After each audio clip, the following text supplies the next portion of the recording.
வெண்புக்குட்டியோட 7th birthday celebration mini விலாகுங்க. காலையில் வெண்புக்குட்டி ஸ்கூலுக்கு கிளம்பிட்டாங்க. அவங்களோட ஃப்ரெண்ட்ஸ்க்கு மட்டும் கொஞ்சமாக ரிட்டன் கிஃப்ட்ஸ் வாங்கியிருந்தாங்க. Story books as well pencil eraser sharpener உள்ள கிட்டுங்க.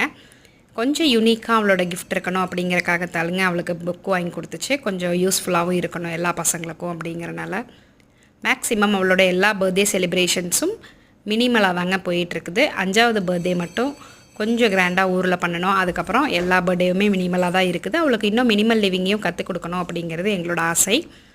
வெண்புக்குட்டி 7th பர்த்டே அப்படிங்கிறனால தோனி அவளுக்கு ரொம்ப பிடிக்கும். அதனால் 7 போட்டு தோனியோட நம்பர்லேயே எனக்கு கேக் வேணுங்கம்மா அப்படின்னு கேட்டால், மேக்ஸிமம் நாங்கள் எந்த அக்கேஷன்ஸ்க்கும் இப்போ பெருசாக கேக் கட் பண்ணிக்கிறது இல்லைங்க. வெண்புக்குட்டி குழந்தை நியாயமான ஆசைகள் அவளுக்கு இருக்கும் அப்படிங்கிறனால அவளோட பர்த்டேக்கு அவள் ஆசைப்பட்ட மாதிரியே 1 kgயில் ஒரு சின்ன பைனாப்பிள் கேக் மட்டும் வாங்கி கட் பண்ணியாச்சுங்க.